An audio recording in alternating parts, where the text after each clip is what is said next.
तो दोस्तों Samsung FRP लगभग अब गेम ओवर हो गया है।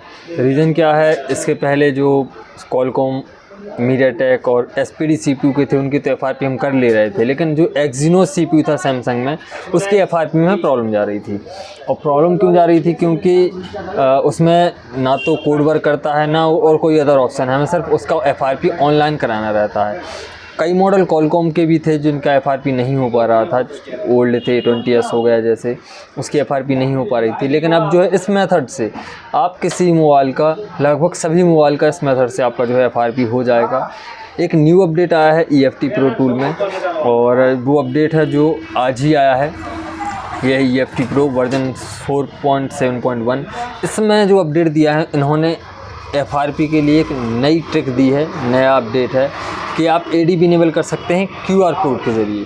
अब QR कोड के ज़रिए कैसे इसका ADB इनेबल होगा वीडियो में आपको पूरा बताऊंगा, लेकिन ये जो है ये न्यू मेथड है। पहले हम ट्राई कर रहे थे स्टार हैश, 0 स्टार हैश से, और या फिर स्टार हैश 88 स्टार हैश से ये कोड यूज़ कर रहे थे। लेकिन अब जो है न्यू मेथड है, इससे हम जो है FRP कर सकते हैं, ADB इनेबल कर सकते हैं, या आप अकेला से ADB इनेबल करके किसी भी टूल से फिर FRP कर सकते हैं, चाहे वो SMFW हो, अनलॉक टूल हो। तो पूरी मेन बात पे आते हैं कि अपडेट क्या है। ये अपडेट जो है आज ही आया है, और अपडेट में सिर्फ उन्होंने एक ही बात मेंशन की है, जो है added reset FRP QR code beta mode में है। ये मतलब टेस्ट कर रहे हैं वो, लेकिन जो है वर्किंग में है। ये जो है बीटा में, मतलब फाइनली अपडेट नहीं है, बीटा में इन्होंने टेस्टिंग मोड पे दिया है। अब कितने मॉडल पे काम करेगा ये जब हम ट्राई करेंगे तब हमें मालूम चलेगा, लेकिन अपडेट जो है केवल सैमसंग FRP के लिए है। तो ये जो है किन मॉडल पे काम करेगा, ये जो है लगभग सभी मॉडल पे काम करेगा, चाहे मीडियाटेक हो, क्वालकॉम हो, एक्जीनोस हो या फिर स्पेक्ट्रम हो। जब से हमारे पास मोबाइल आया और हम उसमें FRP लॉक है, मतलब अगर पासवर्ड लॉक है तो हमने उसको हार्ड रीसेट कर दिया। हार्ड रीसेट के बाद जो है मोबाइल जो है इस तरीके से इस लोगो पे आ जाता है, वेलकम लोगो पे, वेलकम स्क्रीन आपको यहाँ पे दिखेगी, या फिर कई मॉडल इस तरीके से आ जाते हैं। यहाँ पे वेलकम लिखा रहेगा, लैंग्वेज और स्टार्ट। अब इसका जो है इसमें ऊपर ताला बना हुआ है, हमें इसमें FRP करना है। तो FRP कैसे होगा, यही है इसमें अपडेट। तो ये है EFT प्रो टूल, और यहाँ पे इन्होंने जो है G990B reset FRP QR code, इन्होंने जो है एक मॉडल G990S22 ट्राई करके बताया है, जो स्क्रीनशॉट ये लगा हुआ है। S22 इन्होंने ट्राई किया है। सबसे पहले आपको जाना है EFT प्रो, जिसके पास टूल है वही इसको अभी यूज़ कर सकते हैं। फाइनली अपडेट आ जाएगा कुछ दिन बाद, UMT अनलॉक टूल सभी टूल में आ जाएगा। सैमसंग टैब में जाएंगे, FRP पे क्लिक करेंगे। यहाँ पे जो ऑप्शन सेलेक्ट करने के लिए, यहाँ पे आपको सेलेक्ट करना है remove FRP direct QR code, इसको आप सेलेक्ट करेंगे। स्टार्ट पे आप जैसे ही क्लिक करेंगे, आपने अभी हमारा मोबाइल इस कंडीशन में है, मतलब FRP लॉक है, या आप इस कंडीशन में बोल सकते हैं लेट्स गो, मतलब वेलकम स्क्रीन पे है। तो अब यहाँ टूल में आपको सैमसंग टैब में जाएंगे, FRP पे क्लिक करेंगे। FRP के बाद remove FRP direct QR code, इस पर आप क्लिक करेंगे, स्टार्ट पे क्लिक करेंगे। और ये सब करते टाइम आपके मोबाइल जो है PC से कनेक्ट होना चाहिए, मतलब ऑन कंडीशन में हो, और हमारी PC से केबल लगी होनी चाहिए मोबाइल में, मतलब PC से मोबाइल कनेक्ट है हमारा, और हम ये प्रोसेस कर रहे हैं। सैमसंग टैब और रिमूव QR कोड और स्टार्ट। जैसे आप स्टार्ट पे क्लिक करेंगे, यहाँ पे आपका जो मॉडल है उसकी डिटेल आ जाएगी, IMEI नंबर वगैरह, मॉडल और एंड्रॉयड वर्जन आ जाएगा। जैसे आप स्टार्ट पे क्लिक करेंगे, आपका जो ये टूल है ये आपको रीडायरेक्ट कर देगा ब्राउज़र पे, मतलब आपका जो है क्रोम ब्राउज़र ओपन हो जाएगा, और वहाँ पे आपको एक QR कोड मिलेगा। अब QR कोड का हमें क्या करना है, अब आते हैं, मतलब टूल का यहाँ पे काम ख़त्म हो गया। आपने ये स्टेप किए, Samsung FRP remove QR code direct, इस पर आपने क्लिक किया। अब आपका काम है मोबाइल पे। तो आपका मोबाइल जो है अभी हाल है इस कंडीशन में, तो आपको जो वेलकम स्क्रीन के ऊपर यहाँ पे 3 बार क्लिक करना है। 3 बार, जैसे हम टॉक बैक से 2 उंगली से चलाते हैं, इसी तरीके से हम 3 बार क्लिक करना है, 1 2 3।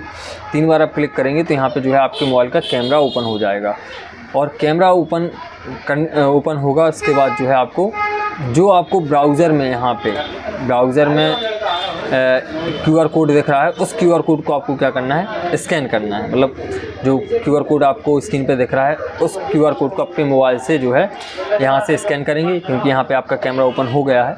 तो जैसे आप स्कैन करेंगे, आपका जो है स्कैन होने के बाद तो वाईफाई का बोलेगा, तो आप वाईफाई जो आपके पहले से कनेक्ट हो, या पहले ही कनेक्ट कर लीजिए, बाद में जो है वाईफाई जो आपके लिए वाईफाई से आप कनेक्ट करते हैं, उस वाईफाई से मोबाइल को कनेक्ट कर लीजिएगा और सेटअप कीजिएगा। नेक्स्ट करते जाइए, नेक्स्ट करते करते जब आपका फाइनल सेटअप होगा तो आपको ADB इनेबल का पॉपअप विंडो आएगा, उस पर टिक लगा के ओके कर दीजिएगा, आपके मोबाइल का जो है ADB इनेबल हो जाएगा। ADB इनेबल हो गया। अब आप चाहें तो EFT से इसका FRP, ADB इनेबल होने के बाद आप किसी भी टूल से इसका FRP कर सकते हैं, चाहे वो SAMFW टूल हो, अनलॉक टूल हो, UMT हो, क्योंकि ADB इनेबल ही हमारा जो है मेन फंडा रहता है ADB इनेबल करना। अब ADB इनेबल होने के बाद आप इसी टूल से भी इसका FRP कर सकते हैं। तो ये है पूरा अपडेट। मैं आपको दोबारा बता दूँ, अपडेट जो है अभी पहली बार इसी टूल में आया है, अभी अनलॉक टूल UMT किसी भी टूल में नहीं है। तो जब हालांकि जल्दी 7 से 10 दिन में ये अपडेट आ जाएगा अदर टूल में। तो स्टेप वही है, टूल ओपन करेंगे आप मोबाइल में, आप या तो पहले से वाईफाई कनेक्ट कर लें या बाद में कर लें। मेरा माने तो आप पहले वाईफाई कनेक्ट कर लें और मोबाइल को PC से कनेक्ट कर लें और टूल ओपन कर लें। टूल ओपन करने के बाद सैमसंग में जाएंगे, FRP यहाँ पे सेलेक्ट करेंगे, remove FRP direct QR code. ये सेलेक्ट करने के बाद स्टार्ट पे आप क्लिक करेंगे। यहाँ पे जैसे आप स्टार्ट पे क्लिक करेंगे, यहाँ पे क्लिक करेंगे, स्टार्ट पे क्लिक करेंगे तो ये जो है आपको रीडायरेक्ट कर देगा क्रोम ब्राउज़र में। वहाँ पे आपको जो है QR कोड मिल जाएगा, QR कोड जनरेट कर देगा। QR कोड जनरेट करने के बाद अब आप आएंगे अपने मोबाइल में, और मोबाइल में आने के बाद यहाँ पे जो है आप 3 बार क्लिक करेंगे, 1 2 3। जैसे आप 3 बार यहाँ पे क्लिक करेंगे, मॉडल कोई सा भी हो, 3 बार क्लिक करेंगे और तो आपका कैमरा ओपन हो जाएगा। अब जो आपको QR कोड मिला है, उस QR कोड को, मतलब जो ब्राउज़र में आपको QR कोड दिख रहा है, उस QR कोड को आप मोबाइल से स्कैन करेंगे। स्कैन किया आपने, स्कैन करने के बाद जो है आपको वो वाईफाई का बोलेगा, या तो वाईफाई आप जो है कनेक्ट कर लीजिएगा, जो भी आप वाईफाई से कनेक्ट करके बाईपास करते हैं अपने मोबाइल पे वाईफाई कनेक्ट कर लीजिएगा। वाईफाई कनेक्ट किया मोबाइल में, उसका सेटअप करेंगे, मतलब उसको आगे बढ़ाएंगे, नेक्स्ट करते जाएंगे। जब आपका फाइनल सेटअप होगा उस टाइम पे आपको जो है पॉपअप मैसेज आएगा, पॉपअप विंडो आएगी, जैसा हम ADB इनेबल में करते हैं, *H का एक पॉपअप विंडो आता है USB बैंक का, उस तरीके से मैसेज आएगा। टिक लगा के ओके कर दीजिएगा, आपका ADB इनेबल हो गया। और ADB इनेबल होने के बाद जो है आप यहाँ से जो है FRP, फिर यहाँ पे जो है जब ADB इनेबल हो जाएगा तो फिर आप यहाँ से ADB FRP सेलेक्ट करके, या अनलॉक टूल से, UMT से, या फिर SAMFW टूल से, वहाँ से आप ADB सेलेक्ट करके FRP ख़त्म कर सकते हैं। तो ये EFT टूल की तरफ से अपडेट है, ज़बरदस्त अपडेट है, अभी किसी भी टूल में ऐसा अपडेट नहीं है। और एक और इन्होंने अपडेट दिया है, added SPD DIAG repair IMEI repair कर सकते हैं DIAG पोर्ट पे, SPD स्पेक्ट्रम CPU में। और यहाँ पे इन्फिनिक्स स्मार्ट 7 HD का इन्होंने IMEI रिपेयर करके बताया है।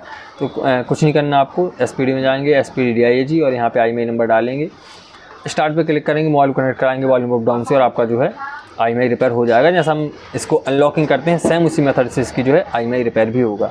यहाँ पे SPD DIAG IMEI नंबर डालेंगे, स्टार्ट पे क्लिक करेंगे, मोबाइल को स्विच ऑफ करके वॉल्यूम डाउन की दबा के केबल लगा देंगे, आपका जो प्रोसेस चलेगी, जिस तरीके से अनलॉकिंग होती है उसी तरीके से इसका जो है IMEI रिपेयर भी हो जाएगा। तो ये था EFT प्रो टूल की तरफ से अपडेट, ज़बरदस्त अपडेट है। मतलब अभी ये अपडेट किसी टूल में नहीं है जितनी मुझे जानकारी है।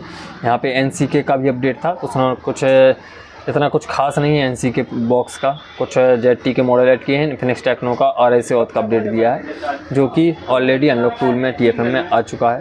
EOT प्रो टूल की तरफ से भी अपडेट है। EOT प्रो टूल ने ओप्पो के लगभग 5-6 मॉडल ऐड किए हैं, 6 मॉडल ऐड किए हैं, और ZT नूबिया के ये जो 3 मॉडल ऐड किए हैं, ये अनलॉक टूल ने पहले भी ऐड कर दिए थे। लगभग 7-6 दिन पहले ये अपडेट अनलॉक टूल में ऑलरेडी आ चुका है।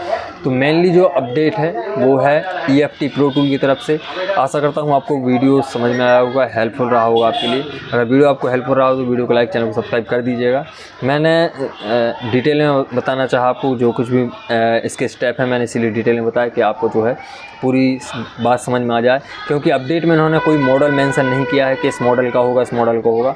आपके पास जो भी मॉडल आता है उसमें ट्राई कर सकते हैं। डेड वेड या करप्ट होने का कोई झंझट है ही नहीं इसमें, कि आपका मोबाइल अगर आप नहीं होता है तो करप्ट हो जाएगा, चाहे वो मीडियाटेक में जैसा हम वॉल्यूम अप डाउन से स्टॉप करके करते हैं, मीडियाटेक स्टाइल में, या कॉलकॉम का करते हैं, तो ऐसा इसमें नहीं, क्योंकि इसमें हमें सिर्फ ADB इनेबल करना है। तो बस यही था अपडेट। वीडियो को लाइक और चैनल को सब्सक्राइब प्लीज़ कर दीजिएगा। Thank you.